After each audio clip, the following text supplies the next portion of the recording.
பீகுரு சொந்தங்களுக்கு வணக்கம். இன்னைக்கு நேர்காணல நம்மளோட எழுந்திருப்பவர் அரசியல் விமர்சகர் திரு மகாதேவன் அவர்கள். நான் வணக்கம். வணக்கம் கார்த்திக்.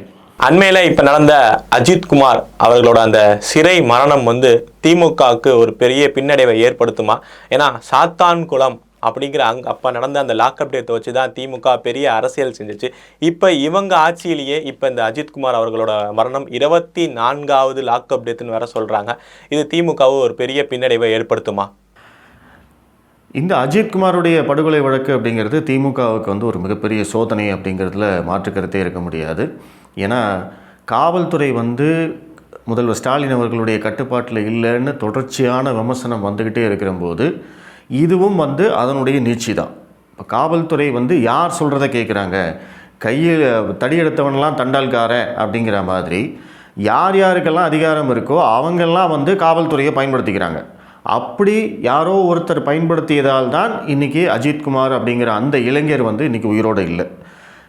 ஏன்னா அந்தளவுக்கு காவல்துறை கட்டுப்பாட்டை மீறி செயல்படுது அப்படிங்கிறது தான் இதுலேருந்து நம்ம புரிஞ்சிக்க வேண்டியது. எஃப்ஐஆர் இல்லை, யார் கம்ப்ளைண்ட் கொடுத்தாங்கன்னு தெரியாது, உண்மையிலேயே நகை காணாமல் போச்சான்னு தெரியாது. சரி, காணாமல் போன நகையை இவங்க விசாரித்தாங்களே அது கிடச்சிருச்சா அப்படிங்கிறது தெரியாது. கம்ப்ளைண்ட் கொடுத்தவங்க ஒரு ஃபோன் பண்ணி சொன்னதுனால இவங்க ஒரு தனிப்படை அமைத்து எந்த விதமான ஜீவோவும் இல்லாமல் ஒரு தனிப்படை அமைத்து அந்த பையனை விசாரிச்சிருக்காங்க. அதுவும் காவல் நிலையத்தில் விசாரிக்காமல் வேறு எங்கெங்கேயோ ஒரு இடத்துல கூட்டிகிட்டு போயிட்டு விசாரிச்சிருக்காங்க, அடித்து துன்புறுத்தியிருக்காங்க. ஒரு கொடூரமான ஒரு மனநிலை இருக்கிறவங்க மட்டும்தான் இந்த மாதிரிலாம் பண்ண முடியும். பட் அந்த மாதிரியான ஒரு கொடூரமான மனநிலைக்கு யார் ஆர்டர் போட்டது? என்ன நடந்தாலும் சரி அந்த நகையை மீட்டே ஆகணும்னு சொல்லி ஆர்டர் போட்டது யார்? இந்த மாதிரி நிறைய கேள்விகளுக்கு நம்மளுக்கு பதிலே தெரியாது. அதைத்தான் நீதிமன்றம் தொடர்ச்சியாக விடாப்பிடியாக அந்த கேள்விகளை கேட்டுக்கிட்டே இருக்காங்க.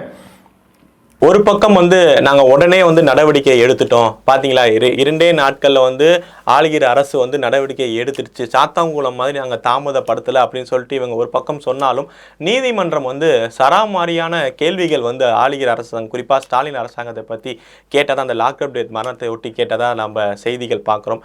என்ன மாதிரியான கேள்விகள் நீதிமன்றம் அரசை நோக்கி கேட்டது? நீதிமன்றம் இப்போ நான் சொன்ன அதே கேள்விகள் தான். இப்போ அந்த அஜித்குமார் அப்படிங்கிற நபர் நகையை திருடிட்டார் அப்படின்னா அதை பற்றி நிகிதா அப்படிங்கிற ஒரு லேடி கம்ப்ளைண்ட் பண்ணுறாங்க. அவங்க திருபுவனம் காவல் நிலையத்துக்கு போயிட்டு கம்ப்ளைண்ட் பண்ணாங்க அப்படின்னா காவல் நிலைய அதிகாரிகள் அவங்கள கூப்பிட்டு விசாரிக்கணும்.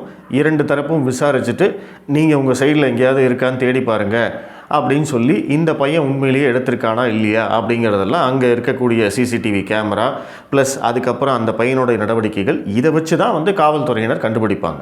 ஏன்னா அந்த 10 பவுன் நகையை அந்த பையன் எடுத்திருந்தான் அப்படின்னா அவன் அதை அப்படியே வச்சுட்டு சும்மா இருக்க மாட்டான். ஸோ அதுவும் இல்லாமல் அந்த பையன் முக்கியமாக ஒரு செக்யூரிட்டி ஆஃபீஸில் ஒர்க் பண்ணுறான். ஒரு தற்காலிக செக்யூரிட்டி, ஒரு ஐஎஸ்எஃப்ஓ ஐபிஎஃப்ஓ ஏதோ ஒரு செக்யூரிட்டி கம்பெனியில் அந்த பையன் ஒர்க் பண்ணுறான். அப்படி ஒரு செக்யூரிட்டி கம்பெனியில் நீங்கள் வேலைக்கு சேரணும் அப்படின்னா இன்றைக்கி வெரிஃபிகேஷன் இல்லாமல் உங்களை சேர்க்க மாட்டாங்க. அது நம்ம எல்லாருக்குமே தெரியும். ஏன்னா பண்ண போகிறதே செக்யூரிட்டி வேலை. அந்த செக்யூரிட்டி வேலைக்கு யார் வராங்க அப்படிங்கிறத ஒரு போலீஸ் வெரிஃபிகேஷன் பண்ணி சேர்க்கறது தான் இன்றைக்கி இருக்கக்கூடிய பெரும்பாலான செக்யூரிட்டி கம்பெனிகள் செய்வாங்க. அப்படி இருக்கிற போது அந்த பையனை ஏற்கனவே வெரிஃபை பண்ணி தான் அந்த செக்யூரிட்டி கம்பெனி வேலையிலேயே சேர்த்துருப்பாங்க. ஸோ அந்த இடத்துல அவன் எத்தனை வருஷமாக வேலை பார்த்தான் அப்படிங்கிறது எதுவுமே நம்மளுக்கு தெரியாது. இதில் நம்ம முக்கியமாக பார்க்க வேண்டியது என்னென்னா நீதிமன்றம் கேள்வி கேட்ட மாதிரி இதில் யார் ஆர்டர் போட்டது, தனிப்படை அமைக்க ஆர்டர் போட்டது யார், அந்த பையனை விசாரிக்க சொன்னது யார், அதற்கு பிறகு ஏன் காவல் நிலையத்தில் அந்த பையனை விசாரிக்காமல் சிசிடிவி இல்லாத இடங்களில் நீங்கள் போய் விசாரிச்சிங்க, சிசிடிவி இருக்கிற இடமான கோயிலேருந்து ஏன் சிசிடிவி காட்சிகளை நீங்கள் சப்மிட் பண்ணல, ஏன் அந்த முதல் தகவல் அறிக்கையில் சேர்க்கலை, அங்கே ஏன் அதை கைப்பற்றலை அப்படிங்கிற மாதிரி நிறைய கேள்விகள் தொடர்ச்சியாக கேட்டுக்கிட்டே இருந்தாங்க. ஆனால் அதற்கு அரசு தரப்பு சரியாக பதில் சொல்லலை. ஏன்னா அவங்களால சொல்ல முடியாது. ஏன்னா இப்போ வரைக்குமே நம்மளுக்கு இந்த கேள்விகளுக்கு பதில் தெரியல. திமுக இதை ஏன் சிபிஐக்கு மாற்றினாங்க அப்படின்னா அவங்க எடப்பாடி பழனிசாமி கிட்டேருந்து பாடம் கற்றுக்கிட்டாங்க. எப்படி ஒரு பிரச்சனையை அணுகுனா அது எதிர்க்கட்சிகளுக்கு சாதகமாக முடியும் அப்படிங்கிறத ஏற்கனவே அந்த சாத்தான்குளம் பிரச்சனை ப்ளஸ் பொள்ளாச்சி பாலியல் வழக்கு இந்த பிரச்சனைகளெல்லாம் திமுக பாடம் கற்றுக்கிட்டாங்க. அதனால் அவங்க என்ன பண்ணுறாங்க, ஒரு டேமேஜ் கண்ட்ரோல், இப்போ வந்து எப்படி இருந்தாலும் இது வந்து திமுக ஆட்சியில் ஒரு கரை. இதை வந்து எதிர்க்கட்சிகள் சொல்லி கண்டிப்பாக வந்து அரசியல் பண்ணுவாங்க. அந்த டேமேஜை எப்படி கண்ட்ரோல் பண்ணுறது? இந்த அஜித்குமார் அவர்களோட மரணம் எதிர்க்கட்சிகள் சிறப்பாக வந்து கையில் எடுத்து போய் மக்களில் கொண்டு போய் சேர்த்தாங்களா? ஏன்னா சாத்தான்குளம் லாக்அப் டேட் நடந்தப்ப அப்போ எதிர்க்கட்சியாக இருந்த முதல்வர் அவர்கள், ஏன் இப்போ துணை முதல்வராக இருக்க திரு உதயநிதி அவர்கள் வந்து அப்போ வந்து ரெஸ்ட்ரிக்ஷன் இருந்தது, அதை தாண்டி போய் நேரில் பார்த்தாங்க. கனிமொழி அவர்கள்லாம் போய் நேரில் போய் பார்த்து வந்து அதை பெருசாக்கினாங்க. பட் இப்போ இருக்கிற எதிர்க்கட்சிகள் யாருமே போய் அந்த கட்சியோட தலைவர்கள் இன்னும் நேரில் போய் பார்க்கலையே. ஸோ இவங்களோட செயல்பாடுகள், எதிர்க்கட்சியோட செயல்பாடுகள் எப்படி பார்க்குறீங்க இந்த அஜித்குமார் அவர்களோட மரணத்தில்? எதிர்க்கட்சிகள் இங்கே செயல்படவே இல்லை அப்படிங்கிறது தான் இங்கே இருக்கக்கூடிய குற்றச்சாட்டு. நீங்கள் வந்து இந்த மாதிரியான ஒரு பிரச்சனை நடந்த போது முதல்ல நீங்கள் அந்த பாதிக்கப்பட்டவர்களை போய் சந்திச்சிருக்கணும். அங்கே அவங்கள சந்தித்ததுக்கப்புறமா அங்கே உடனடியாக வந்து அவங்க கட்சியிலேருந்து, இப்போ அதிமுகலேருந்தோ பாஜகலேருந்தோ ஒரு நிவாரணம் கொடுத்து அந்த பாதிக்கப்பட்டவர்களுடைய இவங்க இருக்கணும். அந்த பாதிக்கப்பட்டவர்களை அரசாங்கம் நெருங்க விடாமல் பார்த்துப்பாங்க. இப்போ அரசியல் கட்சிகள் இது தான் பண்ணணும். நான் பேசுகிறது பியூராக பாலிட்டிக்ஸ். இது சரியா தப்பா அப்படிங்கிறது இல்லை. ஒரு எதிர்க்கட்சி என்ன செய்யணும் அப்படிங்கிறது தான் நான் சொல்கிறேன். இப்போ திமுக அதை தான் செஞ்சாங்க. இப்போ அரசாங்கம் வந்து அந்த பாதிக்கப்பட்டவர்களை நெருங்காமல், அவங்களுக்கு நிவாரணம் கொடுக்காம, அவங்களுடைய அந்த பிரச்சனைக்கு வந்து ஒரு சொல்யூஷன் கொடுக்காம இவங்க பார்த்துக்கிட்டு இந்த பிரச்சனையை வந்து அணைய விடாமல் பார்த்துப்பாங்க. அதுதான் வந்து ஒரு எதிர்க்கட்சி செய்ய வேண்டியது. ஆனால் இங்கே அது நடக்கவே இல்லையே. நீங்கள் ஞாயிற்றுக்கிழமை அன்றைக்கி நைட்டு வந்து இந்த சம்பவம் வெளியில் வருது, சனிக்கிழமை நைட்டு வெளியில் வருது, ஞாயிறாச்சு, திங்களாச்சு, செவ்வாயாச்சு, 3 நாளாக நீங்கள் என்ன பண்ணிகிட்டு இருந்தீங்க? 3 நாளாக நீங்கள் வந்து உங்களோட வேலை என்ன? நீங்கள் இந்த போராட்டத்தை இன்றைக்கி வந்து திருப்புவனம் சிவகங்கை மாவட்டத்தில் வந்து அதிமுகவும் பாஜகவும் இணைந்து ஒரு போராட்டம் நடத்துகிறதா சொல்கிறாங்க. இந்த போராட்டத்தை நீங்கள் எப்போ நடத்தியிருக்கணும்? திங்கக்கிழமை அன்றைக்கி காலையில் பண்ணியிருக்கணும். திங்கக்கிழமை காலையில் நீங்கள் பண்ணியிருந்தீங்க அப்படின்னா அதே நாளில் கோர்ட்டில் கேஸ் வந்து விசாரணைக்கு வருது. அதே நாளில் தான் வந்து அந்த பையன் அடித்ததை வந்து ஒரு வீடியோ வந்து ரிலீஸ் ஆகுது. அந்த பையன் அடி வாங்கினது வீடியோ ரிலீஸ் ஆகுது. ப்ளஸ் அன்னைக்கு மக்களுடைய மனநிலை அத்தனையும் பயங்கர கொந்தளிப்பில் இருந்தது, மீடியா ப்ரெஷர் இருந்தது. இது எல்லாம் சேர்ந்து திமுகவுக்கு ஒரு மிகப்பெரிய அழுத்தத்தை கொடுத்துருக்கும். ஆனால் நீங்கள் வந்து அன்றைக்கி ட்விட்டர்லேயும் ஃபேஸ்புக்லேயும் சோஷியல் மீடியாவில் மட்டும்தான் வந்து நாங்கள் அறிக்கை கொடுப்போம், மற்றபடி வேறு எதுவுமே செய்ய மாட்டோம் அப்படிங்கிற மாதிரி எதிர்க்கட்சிகள்லாம் இருந்துட்டு அந்த வாய்ப்பை திமுக பயன்படுத்திக்கிட்டாங்க. அவங்க வந்து ஸ்டெப் பை ஸ்டெப்பாக எப்படி பண்ணியிருக்காங்கன்னு பாருங்கள். முதல்ல வந்து ஒரு ஆலோசனை கூட்டம் நடத்துகிறாரு ஸ்டாலின் அவர்கள். காவல்துறை அதிகாரிகளுக்கு வந்து அவர் வந்து ஏதோ இன்றைக்கி தான் வந்து புதுசாக இந்த மாதிரி நடந்திருக்கிற மாதிரியும் அதற்கு வந்து முதல்வர் நடவடிக்கை எடுக்கிற மாதிரியும் ஒரு பிம்பத்தை கிரியேட் பண்ணுறாங்க. அதுக்கப்புறம் அந்த தனிப்படை காவலர்களை வந்து சஸ்பெண்ட் பண்ணுறாங்க. அதற்கு அடுத்தது அந்த தனிப்படை காவலர்களை கைது பண்ணுறாங்க. இதெல்லாம் ஒரே நேரத்தில் நடக்கலை. ஒவ்வொரு விஷயமா ஒவ்வொரு செய்தியாக வெளியில் வருது நம்மளுக்கு. நெக்ஸ்ட் டே இப்போ திங்கக்கிழமைக்கு பார்த்தீங்க அப்படின்னா அந்த டிஎஸ்பி சஸ்பெண்ட் பண்ணுறாங்க, எஸ்பியை வந்து சஸ்பெண்ட் பண்ணி காத்திருப்போர் பட்டியலுக்கு அனுப்புகிறாங்க. அதே நாளில் தான் வந்து கோர்ட்டில் வந்து விசாரணைக்கு வருது. விசாரணையில் இதை சொல்லிட்டாங்க. உடனே அன்றைக்கே வந்து வழக்கை வந்து நாங்கள் சிபிசிஐடிக்கு மாற்றுறோம் அப்படின்னு சொல்லிட்டாங்க. கோர்ட்டும் அதை ஏற்றுக்கிட்டாங்க. ஸோ இது எல்லாம் வரிசையாக நடந்துக்கிட்டே இருக்குது. அடுத்ததாக வந்து ஃபைனலாக வந்து பார்த்தீங்க அப்படின்னா பாதிக்கப்பட்டவர்கள் குடும்பத்தோட அமைச்சர் பெரிய கருப்பன் போய் உட்காந்து பேசுகிறாரு. அப்போ பேசுகிறபோது தான் நீங்கள் சொன்ன மாதிரி முதல்வர் அங்கேயே ஃபோனில் பேசுகிறாரு. ஃபோனில் பேசி அவங்க தாயாரோட பேசுகிறாங்க, அவங்க தம்பியோட பேசுகிறாரு. பேசி உனக்கு நல்ல வேலை உடனே ஏற்பாடு பண்ணுறேன்ப்பா அப்படின்னு சொல்லி அவனும் ஒத்துக்கிறாங்க. ஸோ திரைமறைவில் கண்டிப்பாக வந்து நிவாரணம் ஏதாவது கொடுத்துருப்பாங்க அவங்க வாய் அடைக்கிறதுக்காக, அது நம்மளுக்கு தெரியாது. ஸோ நேற்று பேசினதுக்கப்புறமா இன்றைக்கி அப்பாயின்மெண்ட் ஆர்டரே கொடுத்தாச்சு. அந்த பையனுக்கு ஒரு 30,000 ரூபா சம்பளத்தில் வந்து நிரந்தரமான ஒரு வேலை ஏற்பாடு பண்ணி கொடுத்துட்டாங்க. இதற்கு மேலே வந்து நீங்கள் எதிர்க்கட்சிகள் போராட்டம் பண்ணி என்ன பண்ண போகிறாங்க? எதிர்க்கட்சிகள் போராட்டம் பண்ணினா என்ன கேட்பாங்களோ அது எல்லாத்தையுமே திமுக அரசு பண்ணிடுச்சு. ஃபைனல் இந்த சவுக்கு இன்னும் இது என்ன சொல்லுவாங்க, ஃபைனல் நெயில் இந்த கேஃபின் அப்படின்னு சொல்லுவாங்க இல்லையா, அந்த மாதிரி வந்து எதிர்க்கட்சிகள் போராட்டம் பண்ணால் சிபிஐ விசாரணைக்கு உத்தரவிட வேண்டும் அப்படின்னு கேட்பாங்க. அதையும் ஸ்டாலின் பண்ணிட்டார். ஏன்னா அவங்க வந்து இதை டேமேஜ் கண்ட்ரோலில் நினைக்கிறாங்க. இப்போதைக்கு நீங்கள் திமுகவுடைய பிரச்சாரத்தையெல்லாம் எடுத்து பாருங்கள். முதல்வர் எவ்வளவு துரிதமாக நடவடிக்கை எடுத்திருக்காருன்னு பாருங்கள். நாங்கள் ஒன்றும் எடப்பாடி இல்லை, டிவியை பார்த்து தெரிஞ்சுக்கிட்டோம் அப்படிங்கிறதுக்கு வந்து இவ்வளோ விஷயங்கள் பண்ணி அந்த பாதிக்கப்பட்ட குடும்பத்தில் வந்து சாரி கேட்டு எல்லாம் பண்ணி எங்கள் கட்சிக்காரங்களே வந்து மாட்டினாலும் பரவாயில்ல அப்படின்னு சிபிஐக்கு உத்தரவு போட்டார். இனிமேல் சிபிஐ ஒன்றிய அரசு தான் எல்லாம் பண்ணணும் அப்படின்னு அவங்க தப்பிச்சுக்கிட்டாங்க. ஒவ்வொரு விஷயத்துலையுமே யார் அந்த பின்னணி இருக்கார் அப்படிங்கிறது இப்போ அண்மையில் பெரிய சர்ச்சைக்குள்ள ஆகுது. அண்ணா பல்கலைக்கழக வழக்காக இருக்கட்டும், அதில் பார்த்துட்டு போனால் யார் அந்த சார் அப்படிங்கிற ஒரு கேள்வி இருந்தது. இப்பயுமே பார்த்தீங்கன்னா இந்த இதுலேயுமே யாரோ ஒருத்தர் இருக்காரு, ஒருத்தர் உத்தரவு கொடுத்தனால மட்டும்தான் இந்த அளவுக்கு வந்து ஒரு 10 சவரனோட அந்த வழக்கில் இவ்வளோ தூரம் துரிதமாக வந்து போலீஸ் நடவடிக்கை எடுக்குன்னா இல்லை யாரோ ஒரு முக்கிய புள்ளி இருக்காங்க அப்படின்னு சொல்லிட்டு இதுலேயுமே வந்து ஒரு சர்ச்சைக்குள்ள ஒரு கேள்வி எழுப்பப்பட்டு வருது. உண்மையாலுமே இதுக்கு பின்னாடி யாரோ ஒருவர் இருக்காரா? இல்லை, அது வந்து எல்லா பிரச்சனையிலையும் தொடர்ச்சியாக வந்து திமுக நபர்கள் வந்து இன்வால்வ் ஆகிட்டு தான் இருக்காங்க. இப்போ கள்ளக்குறிச்சி கள்ளச்சாராய மரணம் ஞாபகம் இருக்கு இல்லையா உங்களுக்கு? அந்த கள்ளச்சாராய மரணத்தில் அந்த ஒரு நபர், அந்த கண்ணுக்குட்டியாக ஒருத்தர் மட்டும்தான் காரணம்னு சொல்லி திமுக ஃபைலை க்ளோஸ் பண்ணாங்க. அந்த நபரும் இன்றைக்கி ஜாமீனில் வெளியில் வந்தாச்சு. இத்தனைக்கும் அந்த கள்ளச்சாராயம் அங்கே விற்கப்படுது அப்படிங்கிறத வந்து அதிமுக எம்எல்ஏ வந்து புகார் கொடுத்துருக்காரு.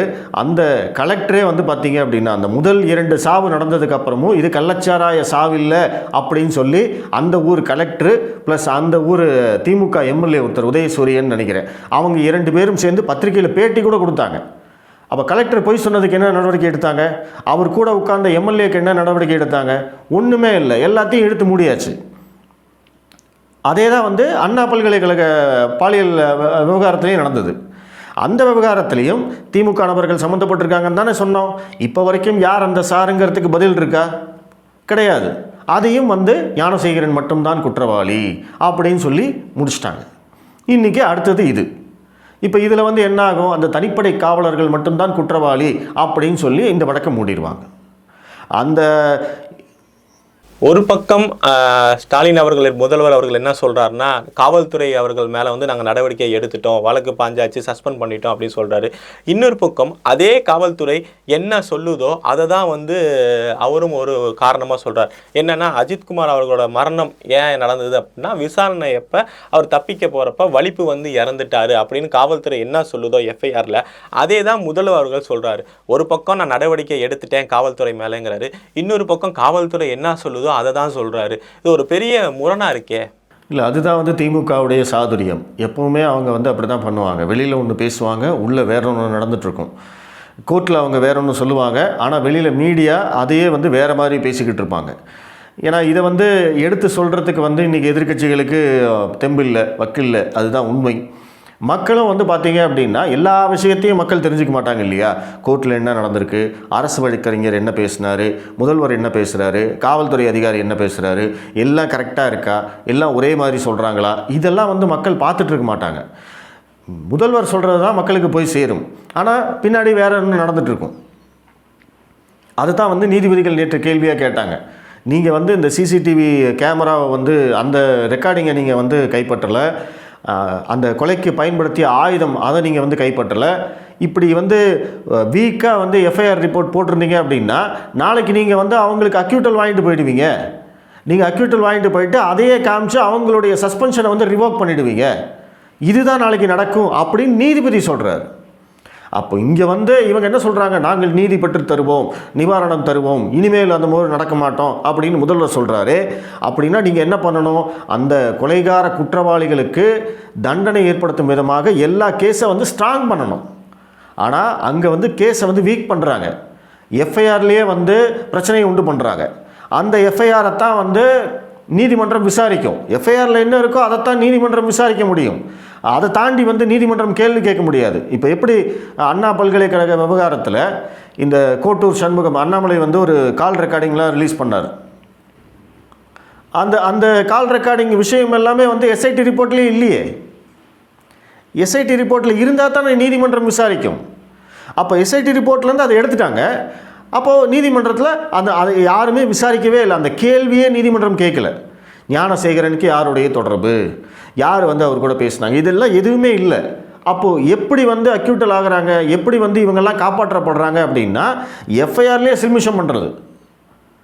அதைத்தான் வந்து இந்த வழக்கிலையும் பண்ணியிருக்காங்க. நீதிபதிகள் அதை வந்து ரொம்ப தெளிவாக கேட்டுட்ருக்காங்க. இந்த தடவை யார் வந்து இதுக்கான இயக்குனர், யார் சொல்லி வந்து இவங்க இந்த தனிப்படை அமைச்சாங்க, யாருடைய உத்தரவின் பேரில் இதெல்லாம் நடந்தது அப்படிங்கிறத ரொம்ப தெளிவாக நீதிபதிகள் கேட்டுட்ருக்காங்க. ஸோ அதுதான் வந்து அது ஒன்று தான் வந்து இன்றைக்கி கலங்கரை விளக்கம்னு சொல்லலாம். ஏன்னா எதிர்க்கட்சிகளும் வந்து செயலிழந்து போயிட்டாங்க. அவங்க வந்து எந்த விதத்துலேயும் வந்து திமுகவுக்கு அழுத்தம் கொடுக்கவே இல்லை. அப்படி இருக்கிற போது இன்றைக்கி நீதிபதிகள் மட்டும்தான் அந்த கேள்வியை கேட்டுட்ருக்காங்க, மக்கள் எல்லாரும் அந்த கேள்வியை கேட்டுட்ருக்காங்க. அதே சமயம் திமுக வந்து இதை டேமேஜ் கண்ட்ரோலில் ரொம்ப சிறப்பாக செயல்பட்டுட்டாங்க அப்படிங்கிறது தான் உண்மை. அங்கே சாத்தான்குளம் நடந்தப்ப காவல்துறை வந்து முதல்ல அவர்கள் கட்டுப்பாட்டில் இல்லை அப்படின்னு சொல்லிட்டு அன்றைய எதிர்க்கட்சியாக அந்த திரு ஸ்டாலின் அவர்கள் வந்து குற்றச்சாட்டு வச்சார். இப்போ இவர் ஆட்சியிலுமே வந்து பார்த்துருப்போம் 24வது சிறை மரணம் நடைபெற்றிருக்கு. அப்படிங்கிறப்ப இவர் கட்டுப்பாட்டில் காவல்துறை இருக்கா? முதல்வர் கையில் காவல்துறை இல்லை, முதல்வர் கட்டுப்பாட்டில் காவல்துறை இல்லை அப்படிங்கிறது நம்மளுக்கு நிறைய ஆதாரங்களோடு நம்மளால் சொல்ல முடியும். இப்போது நம்ம இதெல்லாம் பேசுகிறோம், 24 காவல்துறை மரணங்கள் லாக்அப் டெத் நடந்திருக்குன்னு பேசுகிறோம். அப்போ 24 மரணங்கள் நடக்கிற வரைக்கும் எதிர்க்கட்சிகள்லாம் இங்கே என்ன பண்ணிட்டு இருந்தாங்க? எடப்பாடி ஆட்சி, அதிமுக ஆட்சியில் ஒரே ஒரு லாக்அப் டெத், அந்த ஜெயராஜ் ஃபெனிக்ஸ் அந்த லாக்அப் டெத் நடந்ததுக்கு ஊரே அல்லோல கல்லோல பட்டுச்சு. அத்தனை பேரும் அதை பற்றி தான் பேசினோம். நம்ம நேஷ்னல் மீடியா வரைக்கும் அதை பற்றி தான் பேசினாங்க. 24 பேருக்கு அப்புறம் 25ஆவதாக ஒருத்தர் இறந்ததுக்கு தான் இன்றைக்கி வந்து நம்மளாம் பேசிகிட்டு இருக்கோம். இதற்கு முன்னாடி நடந்ததுக்கெல்லாம் எதிர்க்கட்சிகள் முறையாக வந்து போராட்டம் பண்ணி ஆர்ப்பாட்டம் பண்ணி திமுக அரசாங்கத்துக்கு வந்து ஒரு அழுத்தம் கொடுத்துருந்தாங்க அப்படின்னா அதுக்கப்புறம் நடந்திருக்குமா? இன்றைக்கி காவல்துறைக்கு அந்த தைரியம் வருமா? இல்லை ஸ்டாலின் அவர்களுக்கு, திமுக அரசுக்கு வந்து இந்த தைரியம் வருமா? உண்மையான குற்றவாளிகளை மறைத்து, அதாவது இதற்கு காரணமானவர்களை மறைக்கிற அந்த தைரியம் அவங்களுக்கு வருமா? இங்கே வந்து நீங்கள் வந்து தும்ப விட்டு வாழை பிடிச்ச கதையாக நடக்கிற போதெல்லாம் விட்டுட்டு நடந்துருச்சு அப்படின்னு குதிச்சா மக்கள்கிட்ட போய் சொன்னீங்கன்னா இதைத்தான் அவங்க கேள்வி கேட்பாங்க. யாராக இருந்தாலும் அந்த கேள்வி கேட்பாங்க இல்லையா? சார் 24 நடக்கிற வரைக்கும் நீங்கள் என்ன சார் பண்ணிட்டு இருந்தீங்கன்னு கேட்பாங்க இல்லையா? அதுக்கு யார் பதில் சொல்லுவா? அவங்க அதையும் இல்லைன்னு தான் சொல்கிறாங்க. என்சிஆர்பி ரிப்போர்ட் படி இந்த நம்பரே தப்பு, இது எங்கேருந்து எடுத்தீங்கன்னு நேற்றுலேருந்து டிவி விவாத நிகழ்ச்சிகள் எல்லாம் இந்த நம்பரை மறுக்கிறாங்க அவங்க. அதுவே தப்பு. முதல்ல என்சிஆர்பி ரிப்போர்ட் அப்படிங்கிறது வந்து தமிழக காவல்துறை என்ன ரிப்போர்ட் அனுப்புகிறாங்களோ அதைத்தான் அவங்க கோஆலேட் பண்ணி அவங்க சொல்லுவாங்க. நேஷ்னல் கிரைம் ரிப்போர்ட் அப்படிங்கிறது வந்து எதுவும் மத்திய அரசு வந்து கொடுக்கறது கிடையாது. ஒவ்வொரு மாநிலத்திலும் தமிழக காவல்துறை எவ்வளோ எஃப்ஐஆர் போட்டிருக்கு, அங்கே என்ன நடந்திருக்கு அப்படிங்கிற அந்த ரிப்போர்ட்டு தான் அவங்க அங்கே வைப்பாங்க. அதனால் அது வந்து என்சிஆர்பி ரிப்போர்ட் அப்படின்னு சொல்கிறத விட அது தமிழக காவல்துறையோடைய ரிப்போர்ட் தான். ஆனால் நம்மளுக்கு வந்து பேரோட இங்கே வந்து லிஸ்ட்டு கொடுத்துருக்காங்க, எத்தனை பேர் எந்தெந்த மாதத்தில் வந்து இறந்துருக்காங்க அப்படின்னு லிஸ்ட்டு கொடுத்துருக்காங்க. காணொலியில் இறுதியான கேள்வியா, இப்போ அஜித்குமார் அவர்களோட மரணம் வந்து பார்த்துருப்போம் 24வது மரணம். இதெல்லாம் பார்க்குறப்ப இந்த மாதிரி லாக்அப் டெத் போன்ற விஷயங்கள் வந்து பெரிய விஷயமா அப்போ வந்து எதிர்க்கட்சி அந்த திமுக அவங்க வந்து எடுத்துகிட்டு வந்தாங்க. ஸோ இதே மாதிரி இப்போ எதிர்க்கட்சி எடுத்திருக்காங்க. இதெல்லாம் தேர்தலில் வந்து எதிரொலிக்குமா? இல்லை, தேர்தலில் எதிரொலிக்கணும் அப்படின்னா அது வந்து எதிர்க்கட்சிகள் கையில் தானே இருக்குது. எதிர்க்கட்சிகள் தானே வந்து இதை சிறப்பாக எடுத்துகிட்டு போகணும். நீங்கள் வந்து திமுகவுக்கு எதிராக ஒரு அரசியல் செய்யணும் அப்படின்னா அவங்க என்ன செஞ்சாங்களோ அதுவே உங்களுக்கு பாடமாக இருக்குல்ல. அதை திரும்ப செய்கிறதுக்கு என்ன இருக்குது? அதையே இங்கே செய்யலையே. அப்புறம் எப்படி வந்து நீங்கள் இதெல்லாம் இந்த பிரச்சனையெல்லாம் வந்து எலெக்ஷனுக்கு யூஸ் பண்ணுவீங்க? இப்போ சாதாரண நீங்கள் பொதுமக்கள்கிட்ட போய் கேட்டிங்கன்னாலும், சார் அவங்கள அரெஸ்ட் பண்ணிட்டாங்க, கேஸ் வந்து கோர்ட்டில் இருக்குது, வழக்கு சிபிஐக்கு கொடுத்தாச்சு, பாதிக்கப்பட்டவர்களுக்கு நிவாரணம் கொடுத்துட்டாங்க, அந்த தம்பிக்கு வேலையும் கொடுத்துட்டாங்க, இதுக்கு மேலே என்ன சார் பண்ணுவாங்க கேட்பாங்களா மாட்டாங்களா சார்? ரொம்ப எளிமையான கேள்வி. இதெல்லாம் எதிர்க்கட்சிகள் பண்ண வச்சுருந்தாங்க அப்படின்னா அப்போ நீங்கள் அரசியலில் யூஸ் பண்ணிக்கலாம். இன்றைக்கி திமுக தான் பண்ணுறாங்க. நாங்கள் வந்து இந்த ஜெயராஜ் ஃபெலிக்ஸ் கேஸுக்கு நாங்கள் தான் அழுத்தம் கொடுத்தோம், நாங்கள் போராட்டம் செய்தோம், அதற்கு பிறகு தான் அதிமுக அரசு நடவடிக்கை எடுத்தது, ஆனால் இங்கே யாருமே கேட்காம நாங்கள் எல்லாத்தையும் பண்ணிட்டோம் அப்படின்னு அவங்க கிளைம் பண்ணுறாங்க. அதனால் இங்கே இந்த ப்ராப்ளம் எல்லாமே வந்து கண்டிப்பாக எதிரொலிக்கும். அதெல்லாம் வந்து மொத்தமாக வந்து இல்லை அப்படின்னு சொல்லிட முடியாது. ஆனால் அது எந்தளவுக்கு எஃபோர்ட்டை ஒரு இதாக யூஸ் பண்ணுறது அப்படிங்கிறது வந்து எதிர்க்கட்சிகள்கிட்ட தான் இருக்குது. அவங்க வந்து செயல்பட்டாங்க அப்படின்னா இது எல்லாம் திமுகவுக்கு ஒரு அழுத்தத்தை கொடுக்கும். அப்படி இல்லைன்னா மக்கள் இதெல்லாம் வந்து மறந்துடுவாங்க. இவ்வளோ நேரம் உங்கள் நேரத்தை நம்ம தளத்துக்கு வந்து பயந்தமைக்கு ரொம்ப ரொம்ப நன்றி. நல்லதே நடக்கும். வாழ்க வளமுடன். நன்றி. தேங்க்யூ.